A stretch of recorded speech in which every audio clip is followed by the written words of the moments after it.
President himself, the President of the Republic of Kenya, undertook these clearances overnight and in the morning had a clear proofread memorandum. Exceptional efficiency, we celebrate that.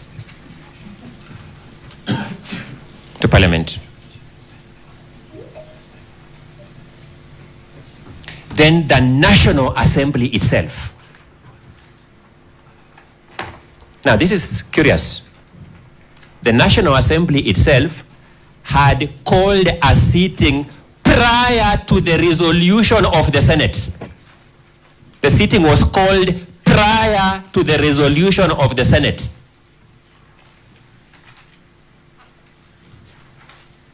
To sit on a day, ordinarily not a day of sitting of the National Assembly,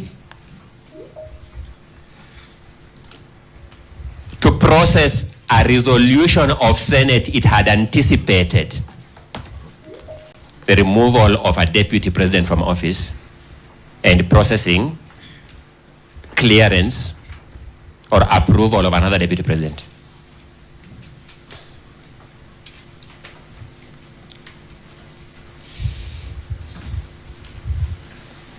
We sit here as judges, we sit here as court assistants, we sit here as advocates representing various parties. I don't know who among us, once we take away the cloaks of the official roles we play, was proud as a Kenyan observing these events as they happened. I don't know who among us was proud now putting on the cloak of citizenship to watch these events unfold at that pace. Fortunately for us, my lords, my ladies, we have a judiciary of Honorable Richard Mwongo that arrested this process in its tracks to give the Constitution a chance to roar.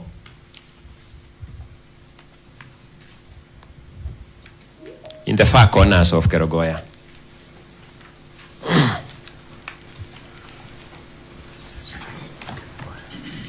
Fortunately for us, we have the judiciary of Honorable Chacha Mwita, His Lordship, that arrested this process to give the Constitution a chance. Today, you sit and I stand before the judiciary of Honorable Ike Ogola, Honorable Esim Rima, and Honorable Dr. Frida Mugambi, that has been invited by the respondents to undo that chance that the Honorable Mwita and the Honorable Mwongo gave the Constitution.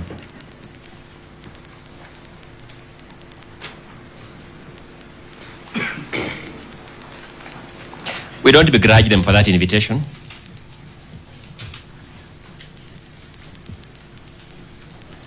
Because under Article 48, they are entitled to come here and make that invitation. Our question is whether the judiciary of Honorable Gola, Honorable Mrima, and Honorable Dr. Frida Mugambi will be baited by that invitation. That's our only question. Throughout these proceedings, we shall be looking at you in the eye to ask, will you fall for this bait or will you stand for the Constitution?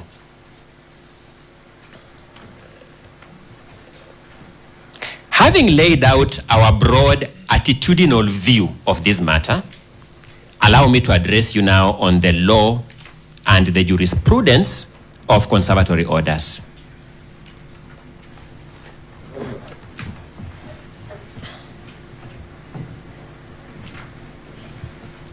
In terms of textual prescription, in terms of the prescription of text of the Constitution, we will find accommodation for conservatory orders in two aspects of Article 23, Clause 3 of the Constitution.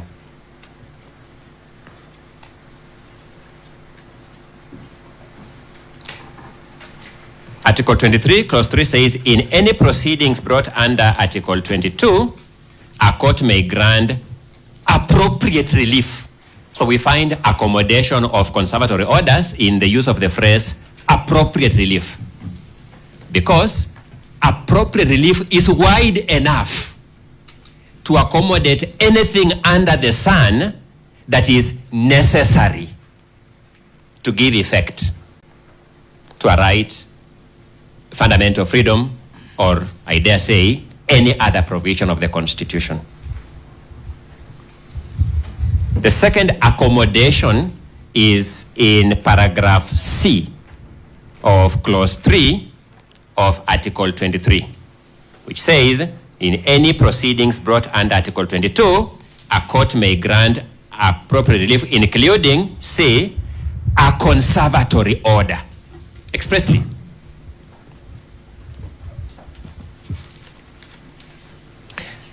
I'm a bearer of good news that in determining whether or not to grant conservatory, to confirm these conservatory orders, my lords, you need not look further than in the files before you. I'll demonstrate you shortly. Just by looking at the files before you, you will see why you must confirm these conservatory orders. Let me go there. Allow me to address the brief issue of your jurisdiction over this matter from the files before you.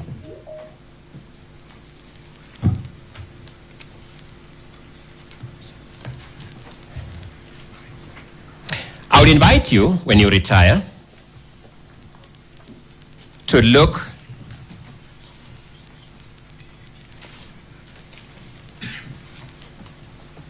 at the ruling of your brother, Justice Mwita, of 15th October 2024 in petition number 550 of 2024.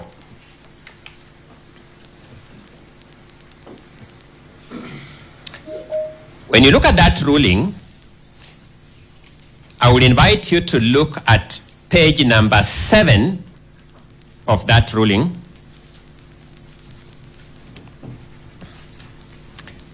There is a paragraph 7. The way that ruling was processed was that each theme the judge addresses by beginning with paragraph 1 to the last, then another theme, paragraph 1. So you'll see a lot of paragraphs 1, 2, 3, then it ends, and we begin paragraph 1 again. So you look at the paragraph 7 at page 7 of that ruling of Chacha Mwita in petition number 550 of 2024.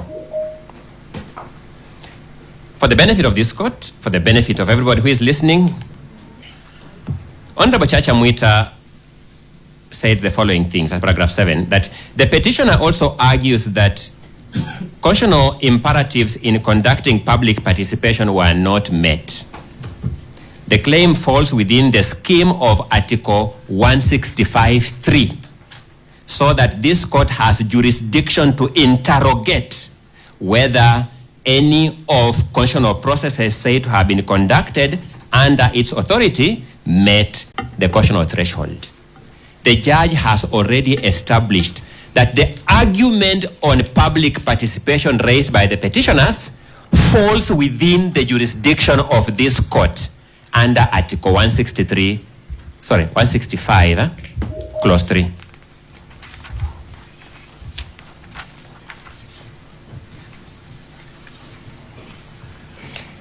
Then, paragraph 9 of that ruling on the same page. Justice Chacha Mwita holds, first he observes that the first respondent has pushed an argument that this court has no jurisdiction to hear a matter arising from impeachment of the president or deputy president on the basis of Article 165(3)(c). Then he reproduces the provisions of the article verbatim. I wouldn't want to regurgitate that because you'll read it. He proceeds now to argue that Article 165(3)(c) is in relation to the process of removing the president or deputy president from office on grounds of incapacity. This process is initiated for purposes of investigating the president or deputy president's physical or mental capacity to perform functions of that office. And here's the clincher. This is a distinct process from that of impeachment in Article 145 as read with Article 150. Article 163C excludes jurisdiction of this court over the process undertaken in accordance with Article 144 and not Article 145 as read with Article 150 of the Constitution. Honorable Chacha Mwita has made a finding that this court has jurisdiction over a matter or a process undertaken under Article 145 as read with Article 150 of the Constitution.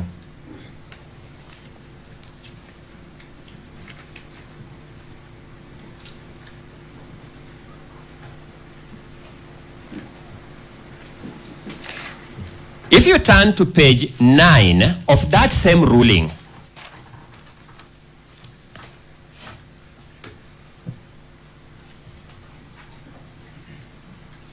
of Justice Chacha Mwita of 15th October 2024, in petition number 550, page 9, you will find another paragraph 4. I think I explained why these paragraphs run back and forth. Paragraph 4, he says,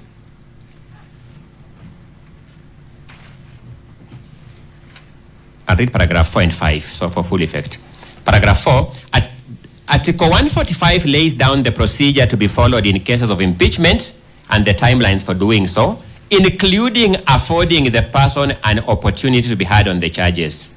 I have considered the constitutional provisions on impeachment and read decisions from the Supreme Court and the Court of Appeal, which are binding on this court. These decisions have laid down the position that it is important to let the impeachment process run its course, after which the court would have a look at any complaints on violation of either the Constitution, the law, or fundamental rights, including processes. After which the court would have a look at any complaints. He's again asserting the jurisdiction of this court at this stage.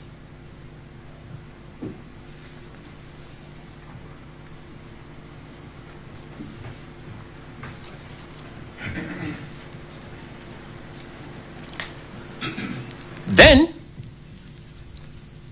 I would also invite you to look at at page 10 of that same ruling.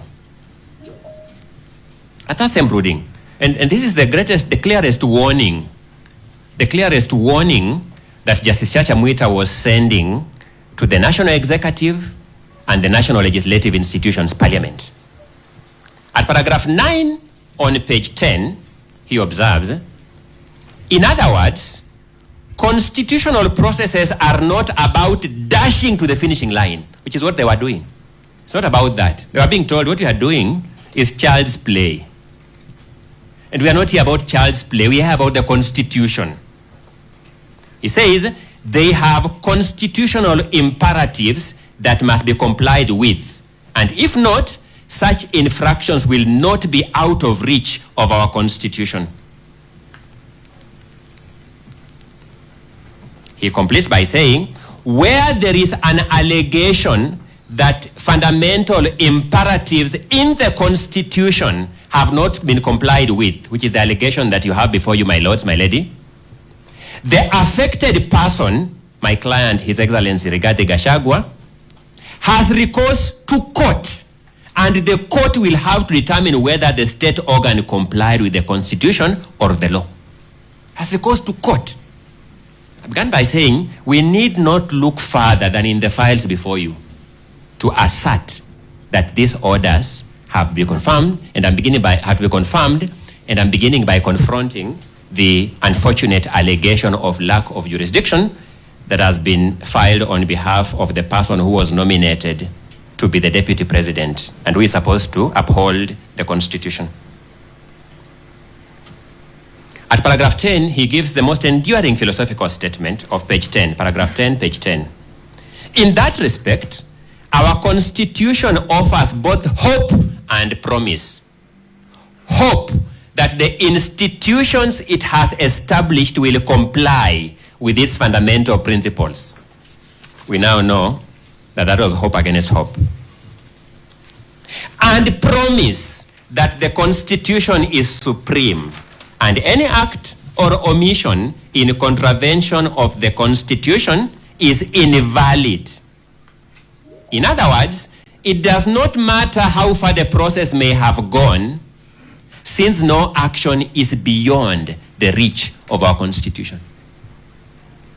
My lords, I want to speak the truth here. In the face of these pre-existing rulings in these files, you will hear arguments here of non-justiciability of this dispute, political question doctrines, things that have been fished in a cut and paste manner from old American jurisprudence into a transformative constitution of the 21st century. I mean, that's unfortunate. I am hoping that once I'm done with this, those who came to court carrying those arguments of political question doctrine, non-justiciability, will find favor in abandoning them to save us some time. At the same page 10, you'll find another paragraph 1. I tell you the judge was starting paragraph 1 at every new issue. He says, Article 2, Clause 4 of our Constitution is not only the hope, but also the promise of our Constitution that we must abide by constitutional dictates, for any act or omission in contravention of this Constitution is invalid. That's what the judge is telling us.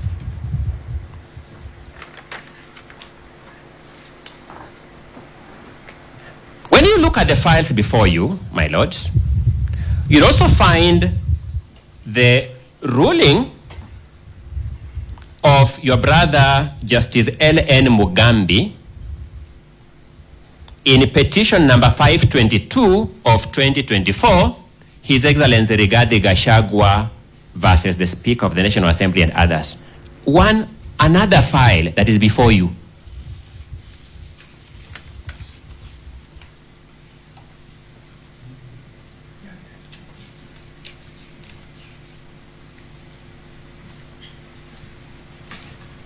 At page 9 of that ruling, you will find paragraph number 34.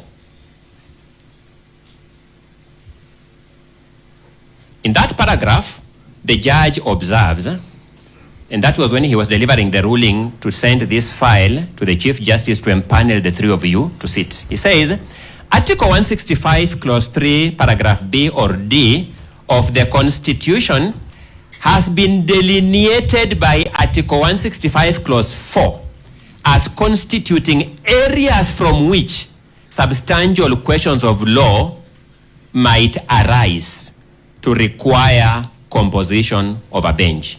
He then goes ahead and reproduces Article 165, Clause 3, B and D. He's saying, before he sends this file to the Chief Justice to empanel a bench, he must satisfy himself that the dispute in question falls within Article 165, Clause 3, Paragraph B or D. And he made the determination that the dispute falls within Paragraph 165, Clause 3, Article 165, Clause 3, Paragraph B and D, and send the file to the Chief Justice to empanel the three of you. The three of you are sitting on this bench on a finding that the court has jurisdiction. In the absence of that, the dispute would have been outside the ambit of Article 165(4) for empaneling of a bench.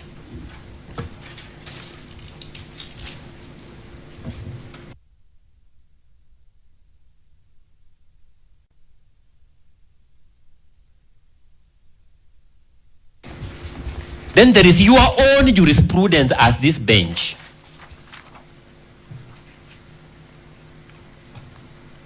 "13 days ago, on 16th of October, 2024. 13 days ago, the three of you, my Lord Justice Ogola, my Lord Justice Mrima, my Lady Justice Frida Mugambi, delivered yourselves on this question of jurisdiction.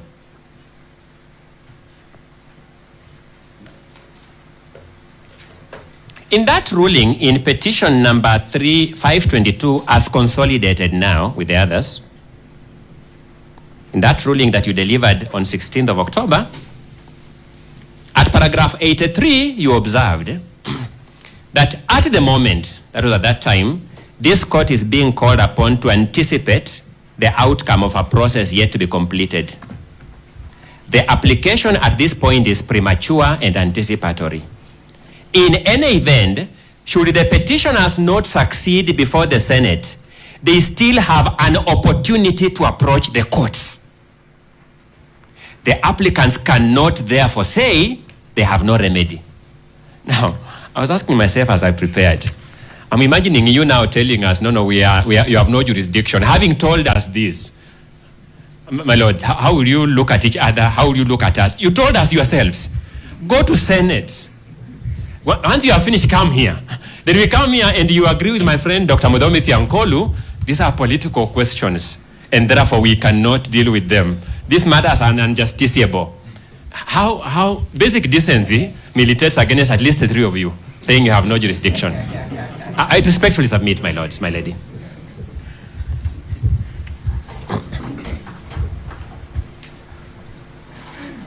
You observe that paragraph 85, that this court, and I was asking myself, what does the word this court mean? This court means two things. You said, this court has unfettered jurisdiction to check the constitutionality of the process at whatever stage. As such, we are certain that the petitioner's rights are currently well guarded and none of the petitioners stands to suffer any prejudice. You assured us that you have unfettered jurisdiction, that's what we used, jurisdiction, to check the process at whatever stage. I've said the word this court, I understood it to mean two things. One, to mean the High Court, because you are talking about this court. I don't think you had forgotten you are judges of the High Court. So that when somebody comes and says, we ought to have gone to the Supreme Court, they must also justify to you why you are using the words this court in this context. And number two, it means this bench. The three of you sitting here as a bench, you are now this court in this matter. You have unfettered jurisdiction to check the constitutionality of the process at whatever stage.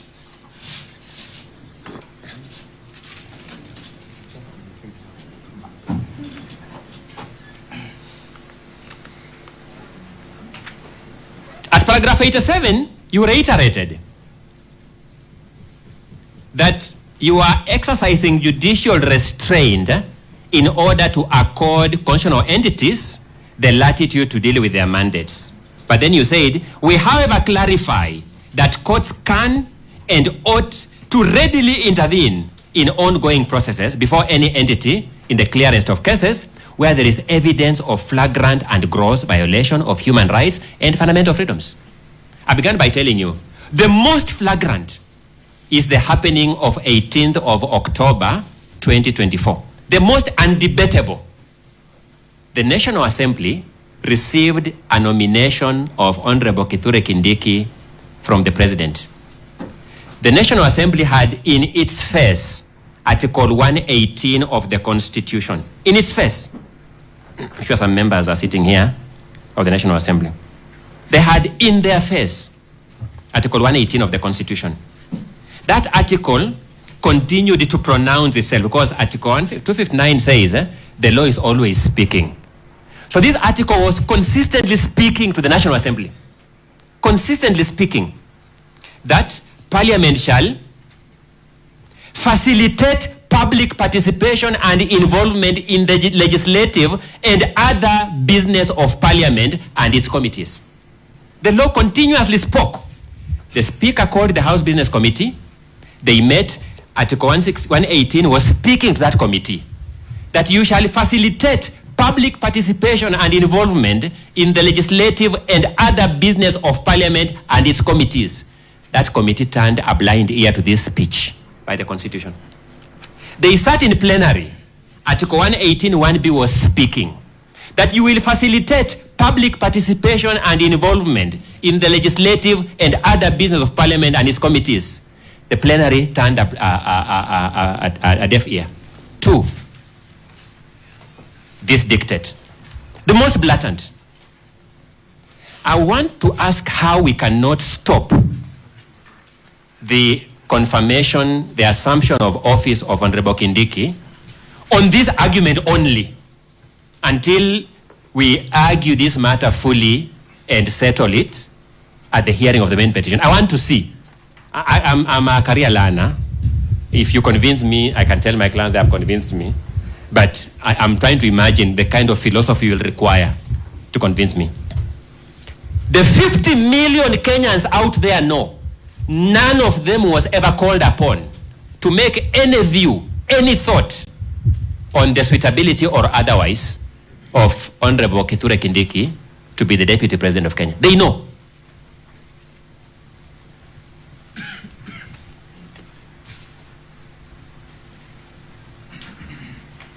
Then, at paragraph 90 of that ruling, you observed, in other words, this court is still able to grant a remedy even after the process in Parliament is concluded. You again asserted your jurisdiction.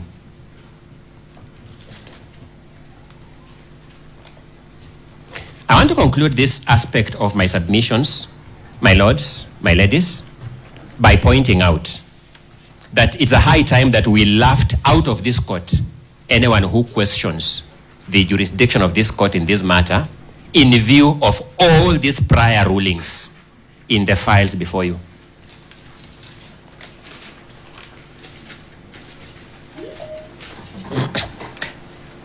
Allow me to then briefly address you on the other aspects of issuance of conservatory orders. Again, I will not go further than your own earlier rulings.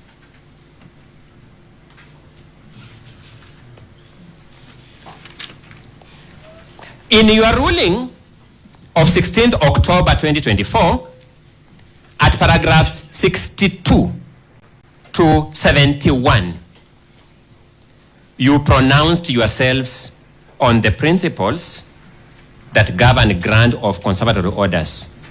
We agree with each of those principles that you set out in that ruling without any modification. We agree with each of the principles that you set out in paragraphs 61,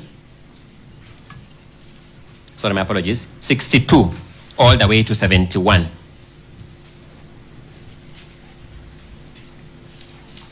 I will address myself to only one aspect of those principles and invite my learned colleague, Mr. Macharia, to address the remaining aspects. This is where you allude to the case of Gatirau Peter Munya versus Dixon Mwenda Githinji and two others. If I'm not mistaken, this must have been the matter that was argued by my colleague, Dr. Tiankolu, some times back, so he would know it very well. It was among the first cases to deal with this matter. It's actually the first one in the Supreme Court of Kenya. You see, we celebrate Dr. Mudomi Tiankolu for contributing to this kind of jurisprudence. He observed, and I quote, that conservatory orders, consequently, should be granted on the inherent merits of a case, bearing in mind the public interest, caution of values, and the proportionate magnitudes and priority levels attributable to the relevant causes. I want to address myself to the inherent merit of this case and just on one aspect of public interest. In fact, let me just begin by putting aside the issue of public interest by asserting as a principle, my lords, that I desire that you hold that the greatest public interest is upholding our Constitution. There can be no superior public interest attributable to politics or other considerations that would outweigh upholding our Constitution. In fact, that is my understanding of Articles 2 and Article 3 of the Constitution. Articles 2 and 3 of our Constitution provide that the greatest public interest is in upholding our constitution. I can see my learned colleagues jittery. I don't know whether they want to raise an objection. Okay, thank you. Not me. I would never raise an objection regarding you. Thank you so much, my teacher and mentor, Professor Gedum Muigai. And I'm sure our other colleagues have taken cue from you, Prof. So that, my lords, when a petitioner raises a matter like the clearest violation I have raised on what transpired on 18th, there can be no greater public interest than giving that matter a chance to be ventilated fully. I can't imagine of any. But having said that, let me now deal with how this petition meets the inherent merits test. Just a minute. We had earlier on given a time allocation, which Mr. Kibe disagreed with and asked for 2 hours. We will give you that 2 hours and not beyond. You have done 1 hour. Okay, let me now take 15 minutes to summarize the rest of the argument. Then we see how to wind up that. So let me address the issue of inherent merit, because that's my last argument. Then I can see what my learned colleague, Mr. Macharia, can mop up. We had got another indication, my lord, that we have the whole day. That's the last direction you gave before this one. So that's why your words, my lord. I'm sure the transcript will come out with those words. That is, we speak as Africans. Let me do the best I can in view of the new direction, because that has made me now to change my approach. Which can Certainly, Mr. Ongoya, you didn't expect that we have the whole day. We had given directions on time, yes, and on your own authority of Mr. Kibe, he said you would want 2 hours. And we have agreed to that. So let's stick to the petitioner side having 2 hours. Let me give it my best. We'll deal with the eventualities. Allow me then just to refer you to a few things. On your ruling of 16th October 2024, at paragraph 78, you observed, and I quote, "In sum, therefore, in determining whether a matter discloses a prima facie case, a court must look at the case as a whole. It must weigh, albeit preliminarily, the pleadings, the factual basis, the respective parties' positions, the remedies sought, and the law.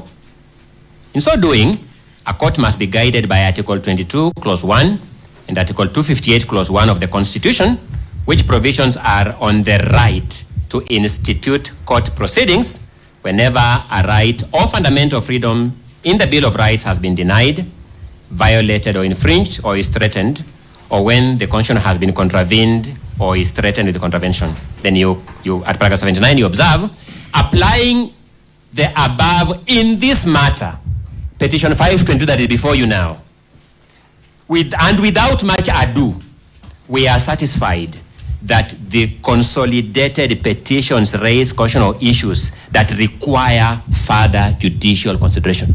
You made a finding that the case has inherent merit. You could see it without much ado.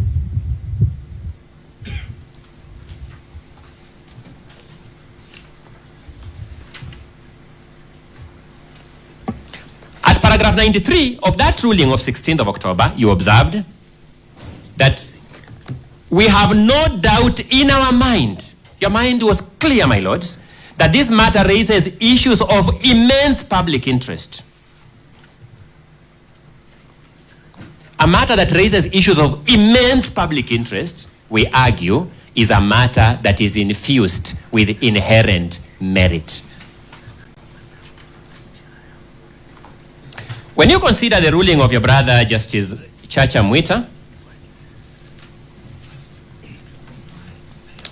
at page 9,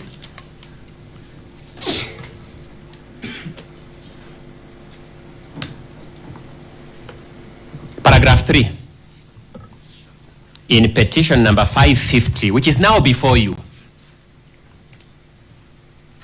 the judge observes, and I quote, "There is further argument that constitutional imperatives on public participation were not complied with. The petitioner has given an example of Keio South constituency to demonstrate this fact. According to the public participation results for that constituency, the total number of people who participated is given as 43. Those who are in support are given as 70. Out of 43 participants in a public participation event to remove Gachagua, out of 43, 70 approved. My Lord, that's the case before you. This is how we have treated His Excellency regarding Gachagua, my client. Those who did not support were 3. They also got those who did not support. Having gotten 70 out of 43, there has some residue of 3 not to support. The percentage of those who support was 162.79%.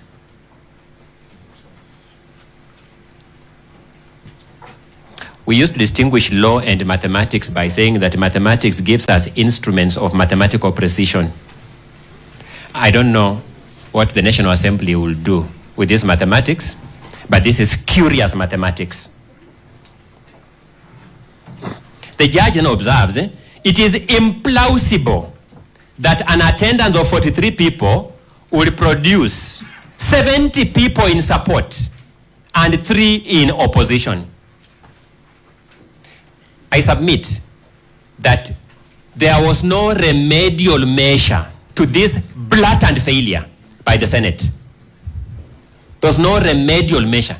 This poison has worked with this dispute throughout the process up to the time we come here. I'm making out a case that this case has inherent merit by these findings.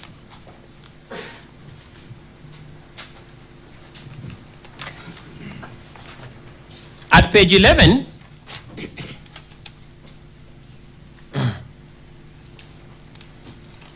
the judge referred this matter to the Chief Justice to empanel a bench on finding that the issues raised in this petition were immense.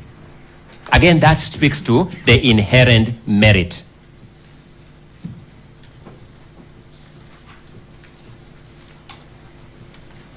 When you look at the ruling of Justice L.N. Mugambi of 11th October 2024, all the way from paragraph 38 to paragraph 42, the judge highlights the matters of grave significance that this petition raises as a precondition to referring this matter to the Chief Justice. I submit that this speaks to the inherent merit of this case. And finally, at least for my part, when you look at the order from Kerogoya in petition number E15 of 2024, which is before you, at order number 3, the judge observed that the matters raised in the petition being of great national importance and urgency.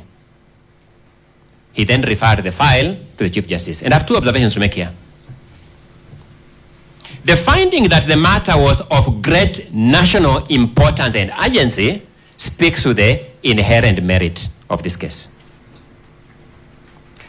If you look at order number 5 of the order of your brother Justice Mwongo, he gave the conservatory order because of the finding in paragraph 3, in order 3. He says, in light of the nature of the matters raised as noted in order 3, a conservatory order be issued.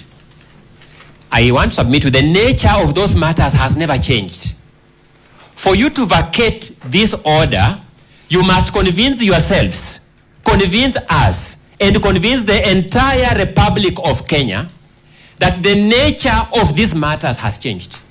The matter has remained as it was on 18th of October 2024, which was the basis for the grant of conservatory orders. I therefore submit as follows: that because this bench, Justice Mugambi, Justice Mwita and Justice Mwongo have, in the various rulings above, already found that this matter has inherent merit. It is not open to the respondents in their application for setting aside to invite this very court to revisit that matter and reach a contrary finding in the face of the principle of res judicata that you considered and applied on 16th of this month. I also submit that because the four benches I have alluded to have consistently found that this court has jurisdiction, it is not open to the respondents to argue that this court has no jurisdiction and invite this court to enter a contrary view without violating the principle of res judicata that you used against the petitioners on 16th of October. I trust that my learned colleague, Mr. Macharia, has taken note of the time and therefore he is able to compress arguments so that we pave way to the other petitioners.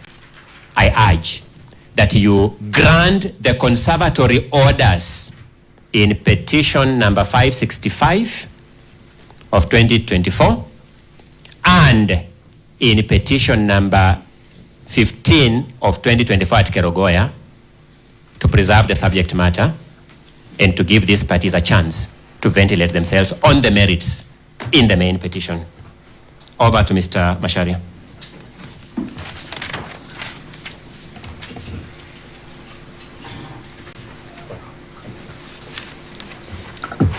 If it pleases your ladyship and my lord, I will speak to three issues. The first of those issues is an issue raised most robustly by my colleague, I believe it's Dr. Fiankolu, and it is the question of political question. The second issue, my lords and your ladyship, will be the question of fair hearing. And the third one will be jurisdiction in the context of Article 40. Let me begin with the last one. In response to what the petitioners will tell you this morning, you will be treated to the most astonishing claim in our 10 years of the Constitution 2010. You will be told that the National Assembly and the Senate and the Executive have a dictatorship, have an autocracy on political questions, that those questions cannot be questioned by this court. That is the textbook definition of dictatorship and autocracy. The Constitution of Kenya, beginning at Article 1 and going to Article 10 and on to the end, is replete with the word accountability. Kenya is not a presidential democracy. Kenya is not a legislative democracy. Kenya is a constitutional democracy.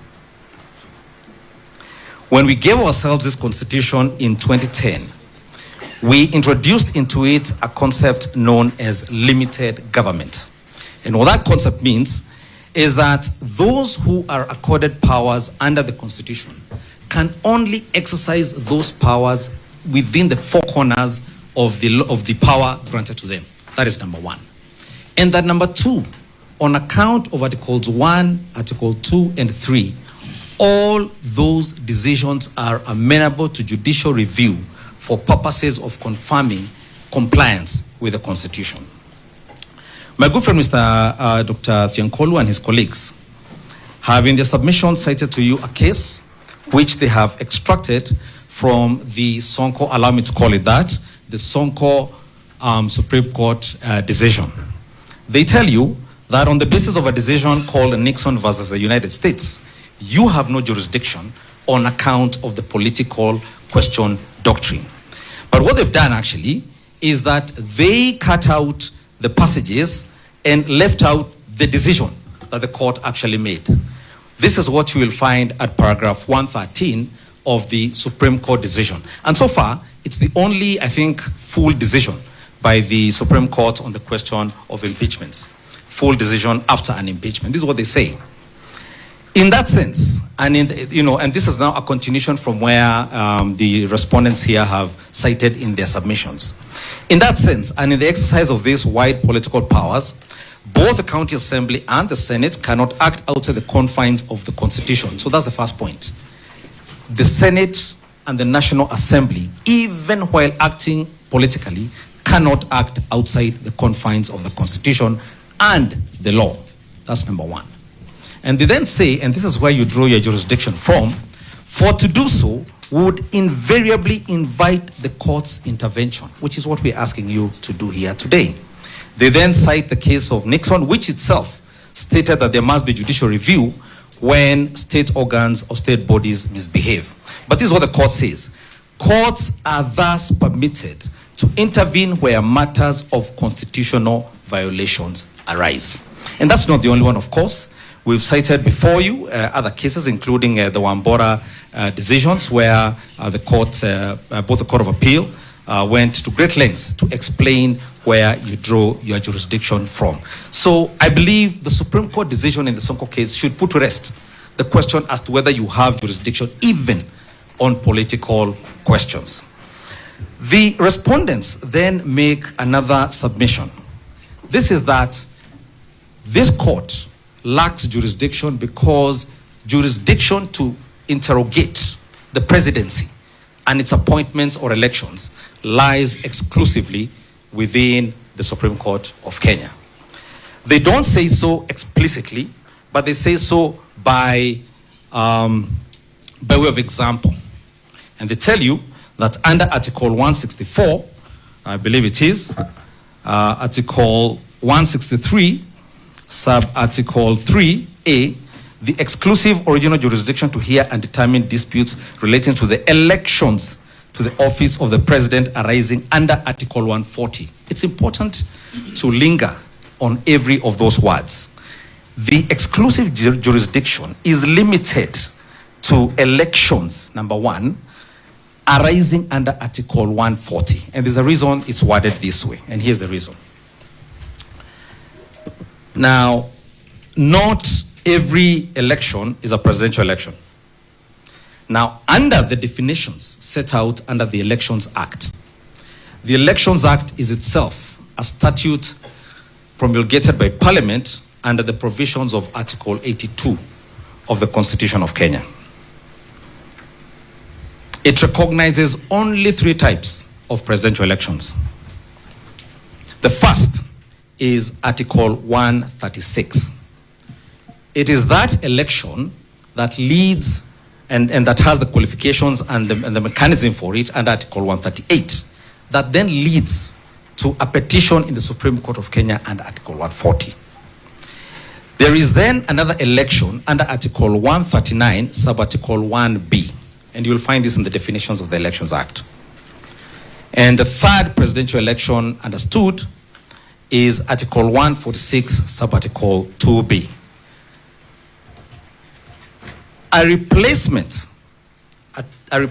of a deputy president under Article 149 is not an election. And I must confess that Article 149 was perhaps not worded very elegantly, because what Article 149 does is that Article 149 almost seems to have ended prematurely, because it says within 14 days after a vacancy in the office of the deputy president arises, the president shall nominate a person to fill the vacancy. So it's a nomination. The word used there first is nominate. A person to fill the vacancy, and the National Assembly shall vote on the nomination within 60 days after receiving it. It doesn't say anything after that. But one of the things I found when I examined another statute with similar provisions, this is Section 32D of the County Governments Act. Section 32D of the County Governments Act is actually a lot broader. It explains how that vote will be conducted, the time periods for it, the threshold for that vote. It's a lot more elaborate. But one of the things it makes clear is that the vote akin to Article 149 is an approval. It's not an election. It's an approval. And And if one were to examine the Constitution further, everywhere the word election is used, and just by way of a few examples under the Constitution, Article 86, Article 87, Article 83, all of those articles, including the powers and functions of the IEBC, which my learned friend Mr. Ndegwa will be speaking to later, all of those make it clear that the election contemplated is a contested election with voters under Article 1. 14 million Kenyans. That is what the Constitution understands as an election. That then invites the jurisdiction of the Supreme Court of Kenya under Article 140. So it cannot be that the respondents get to make two opposing arguments. They argue that because this is their argument, this is an election, so you can only go to the Supreme Court of Kenya. But they then argue this is not an election that requires the IEBC. That's one of the things they've argued. Because an election requires the IEBC, as properly understood. So even that argument that the Supreme Court of Kenya is the only one that has the repository of jurisdiction to determine this matter does not find any basis, does not find any grounding in the Constitution of Kenya. You can also look at Article 106(2)(a) for what they discuss when they talk about an election. So Article 149(1) does not envisage any contest. The president nominates one name. And while I'm here, let me deal with an elephant that my learned colleagues will be throwing at you. It's actually more of a monster. In response to what we are telling you, they will tell you there's a public crisis of monumental proportions, not seen since the late Daniel Arap Moi told us that he will appoint a vice president if it increases the sufurias of ugali in our houses. We'll be told this is the worst thing that has ever happened. This is a vacancy. Answer number one. Article 148 does not 148, sorry, I believe I'm talking about the sequencing where the Speaker of the National Assembly is the third in command, so to speak, when there's a vacancy. I have been waiting for my good friend Mr. Milimo, who represents the Speaker, to shoot up to his feet and protest loudly that his client is not a vacuum. Because the Constitution says, when, I think it is, this is Article 146, Subarticle 2B. If the office of Deputy President is vacant, or the Deputy President is unable to assume the office of President, the Speaker of the National Assembly shall act as President, and an election to the office of the President shall be held within 60 days after the vacancy arose in the office of the President. Two things to note there. In that article, the framers of the Constitution contemplated a vacuum in both the presidency and the deputy presidency. And it is at this point where my good friend Mr. Milimo says his client, Anatosha.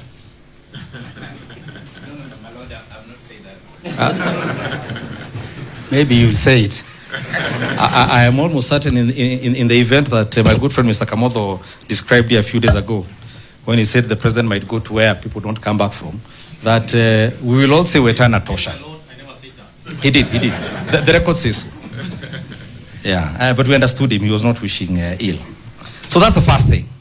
The second thing, my lord, is that they contemplated we can operate for 60 days, 2 months, without either a president or a deputy president.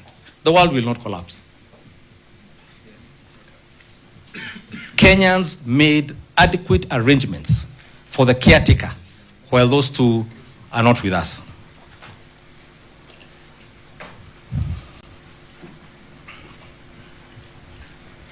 And there seems to be something magical about these 60 days that Kenyans clearly had.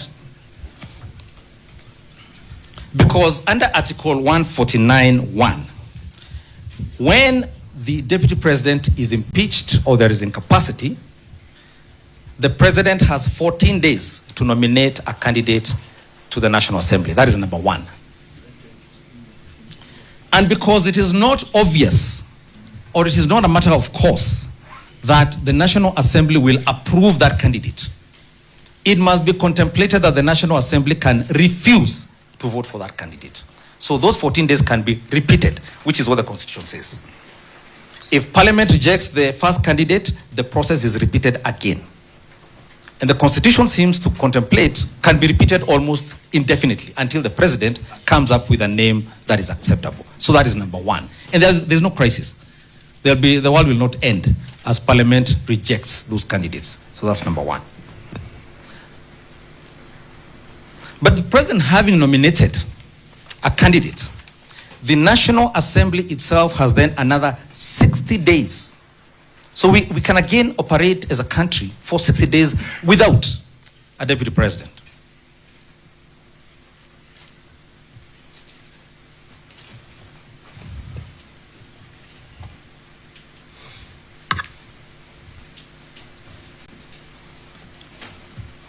And so I return to what the Supreme Court said in the Sonko case we must do and has not been done, has not been afforded to our client, the Deputy President.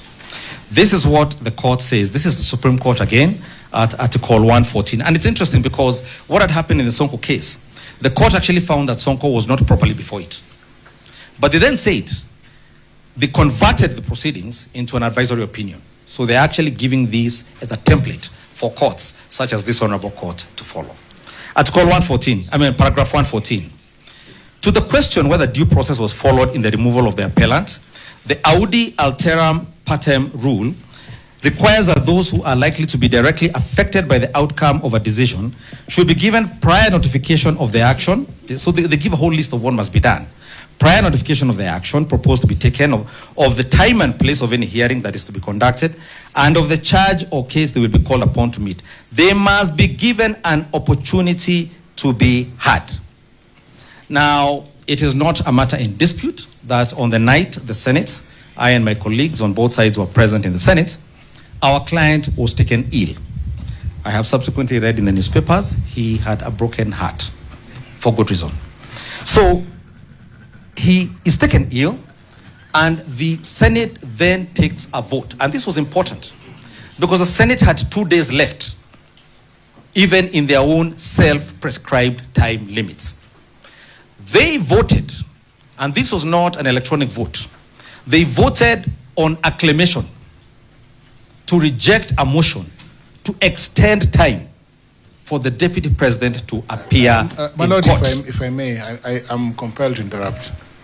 My Lord, learned counsel is misleading the court when on affidavit, it is clear that the Senate votes electronically. Senate does not vote by acclamation. I do not know what paragraph is addressing himself. Perhaps he can point the court to the paragraph he's addressing himself to on the question of acclamation. We can't just sit back and watch Mr. Masharia mislead the court. I was personally there. Senior Counsel Mwite was there. The entire team, most of them were there. On the question of extension of time, it was by acclamation. All the ayes and all the noes. That's what it was. And the senator was loud. Yes. And I would ask him to please wait. He'll be a bit more bothered when I finish with my submission, so he can be bothered fully when I finish. So this is what the court says. They must be given an opportunity to be heard, to call witnesses, to be represented by counsel, to be availed adequate time and facilities to prepare, and if the accusations are proved, to be given the reasons. This is important. The Supreme Court says you must be given reasons for your decision. There are no reasons. They voted on grounds submitted to them by the National Assembly. They did not give reasons for that decision. Of course, beyond there, they are also entitled to challenge the decision. Again, you've been told these decisions are not challengeable. The Supreme Court says the accused must have a right to challenge the decision, if against them, before a higher court or tribunal. At paragraph 115, Article 47 of the Constitution enshrines the right of every person to fair administrative action. The manner of actualization of those rights have been enacted in the Fair Administrative Actions Act. Now, when this Honorable Court retires to do its ruling, I would invite you, with tremendous respect, to pay attention to sections 4 and 5 of the Fair Administrative Action Act. They're important in more regards than one.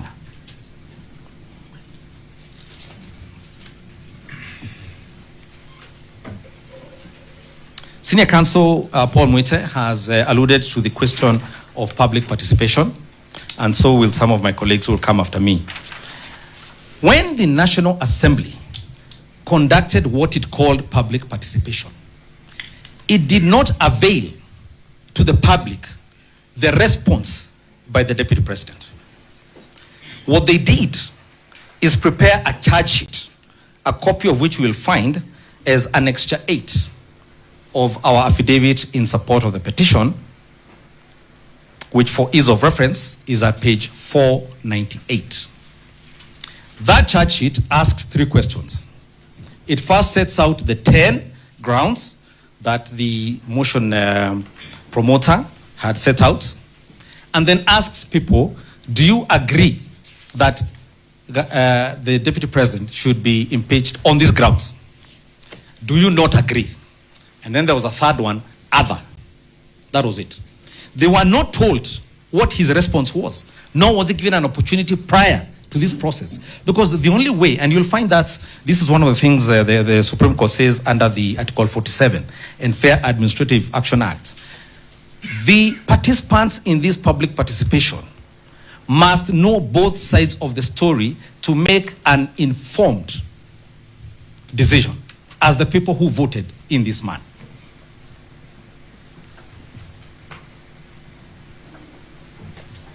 The court then goes on at paragraph 116.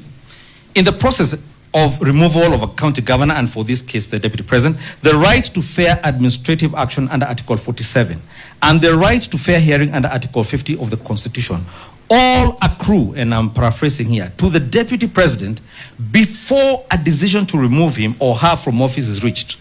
An unfair removal is one which goes against the principles of natural justice, just like I've demonstrated, which implies that no adequate notice was given, that there was bias, and where the hearing was not fair. In our amended petition, which you will see in the fullness of time, we have given particulars of how each and every of these issues was violated. The Senate and the National Assembly, first and foremost, constricted the time allowed by the Constitution for themselves. They cut their own time short, and so no one had sufficient time to do anything. We have said they introduced new evidence as the trial was going. There was panel beating as the matter was going on. And as I've said, there was a lack of fair hearing. Though, this is Supreme Court, though a political process, impeachment is sanctioned by the Constitution and the law and is not a platform to settle political scores. This speaks to what Senior Counsel Paul Mwite said a few minutes ago. It's not an issue of ticking boxes, going into a room and saying 300 of us have said you're a bad man, you must go. You're a bad woman, you must go. You must comply with each and every of the provisions of the Constitution. Bearing in mind that the removal architecture in the Constitution, the law, and the standing orders are designed to achieve accountability, political governance, and personal responsibility, and are not aimed necessarily to find criminal responsibility.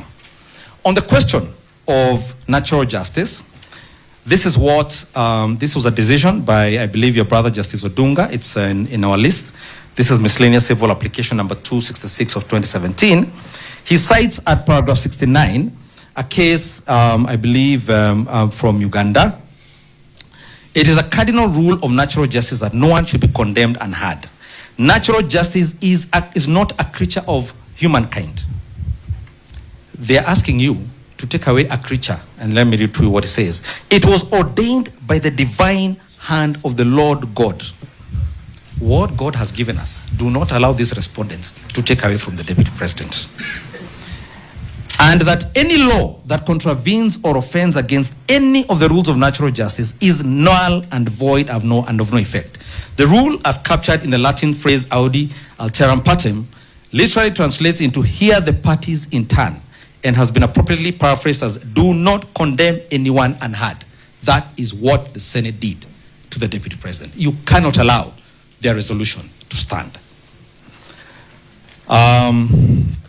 There is a decision, I will not read this for you, but this is a decision of the High Court, a 3-judge bench, Republic versus National Land Commission. I believe this is miscellaneous application number 266 of 2017 at paragraph 109, the decision of the Supreme Court of Kenya in Speaker of the National Assembly versus Attorney General and 3 others, where the court again restated, the Supreme Court, your jurisdiction in these circumstances. And then to the Senate proceedings I've just read out for you. In the Wambora, in the Martin Wambora case, this is what, this is the case, this is, it's cited in the Mike Sonko case versus clerk of the Nairobi County Assembly at paragraph 226. I believe this is the High Court decision. This is what the court said about what my good friend Professor Ojenda was getting a bit hot under the collar over. Although it does not fall within our remit to direct the legislature on how to perform its functions, we are of the considered view that impeachment of a governor is a serious undertaking, just like a deputy president, as the end result can lead to the removal of a popularly elected governor. The deputy president before you and the president who ran for election in 2022 were elected by a vote of slightly over 7 million people in this country, out of 14 million people who participated. It's a very serious matter. For this reason, we recommend that it will be desirable that future impeachments proceed through the committee route as opposed to the plenary. This is what the court is saying. We say so because when the special committee is appointed, it has 10 days to deliberate on the matter, thus giving ample opportunity to the parties to adequately prepare their cases. The Senate chose not to avail itself of this constitutional mechanism. The committee gives the perception that each member is actually engaged in the process as opposed to the plenary. The trial of the deputy president was held entirely in plenary. And a lot of things, when you look at the Hansard, for example, there was a lot of issues raised about a will, about a succession matter that has nothing to do with the Constitution of Kenya. When you look at the Hansard, a lot of things that had nothing to do with this constitution, and here's the problem. The committee gives the perception that each member is actually engaged in the process as opposed to the plenary, which can be perceived to be a mob lynching process, which is exactly what happened. That is our submission before you. It is what my late member of parliament from Kangema, the late John Joseph Kamotho, used to call kura ya makelele. Now, under the grounds for granting a conservatory order, one of the issues the court is called to look into is the question of whether the orders or whether the hearing will be rendered academic or nugatory. Now, at paragraph 20 of our supplementary submissions, which are dated 28th of October, 2024, we have cited before you a case by the Court of Appeal, Attorney General versus Matindi and 55 others, where the court explains the following. A successful appeal is not reduced to a mere Pyrrhic victory or paper judgment. Whether or not a matter will be rendered nugatory is determined on a case-by-case basis, depending on the peculiar circumstances of the case. But ordinarily, the court will grant relief if what is apprehended cannot be undone once it happens, or cannot be undone without undue hardship or expense, or cannot be adequately compensated by an award of damages. The court takes into account the respective hardship that grant or refusal of relief is likely to wrought on the parties. I want you to take my colleagues' submissions where they say you cannot undo. Once a new candidate for deputy president is nominated and sworn in, they say the court has no jurisdiction to undo that appointment. This is what they're telling you. You cannot undo a deputy presidential nominee who has been sworn in and has taken office. This is what they're telling you. At any length, they tell you, this is a political question, don't even look at it. That's why they began. Don't even look at this. The president knew what he was doing, take him at his word and at his actions. So that's one side of the balance of the scale. On the other, you have a sitting deputy president who is before a court of law as he ought to be.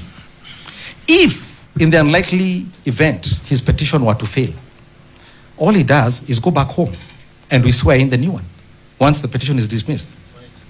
But conversely, if you swear in a new deputy president, you kick in motion a whole series of events, including a president, a deputy president, who is now exercising constitutional mandate, who is chairing cabinet committees, that may ultimately be found to have acted outside the Constitution of Kenya. The balance lies in granting conservatory orders so that we can do this in a civil manner. What former Supreme Court judge of the Supreme Court of Kenya, Justice Ojwang, used to call a pacific resolution of the dispute.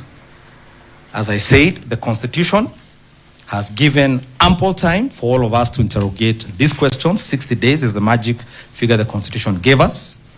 Let's not be in a rush to undo the timelines given to us by the Constitution.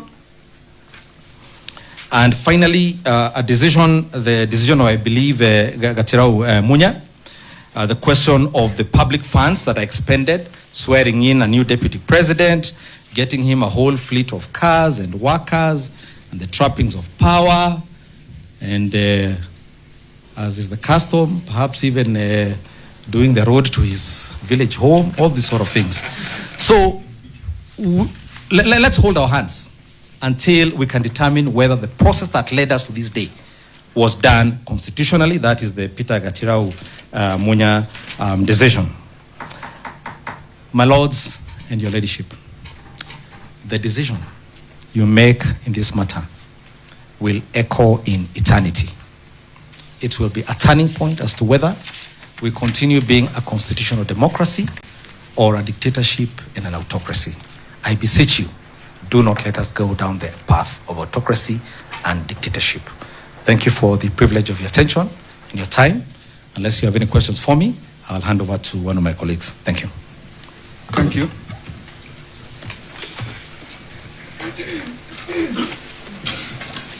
My Lord, my name is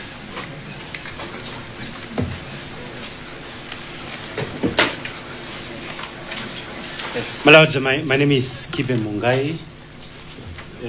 The team leader is Paul Muite, Senior Counsel, assigned this application, the one from Kerogoya, to me, Professor Ogada, and Mr. Ndegwa Jiro. As I had already indicated to the court, and with the benefit of the submissions from my learned colleagues, we shall try to do our business within an hour. So I'll start first, followed by Mr. Ogada, and then Mr. Ndegwa, for purposes of presenting that application. My Lord, let me start by thanking the court for the decisions that it rendered on last Friday on the questions of directions that it gave for the hearing of the petitions that are before the court.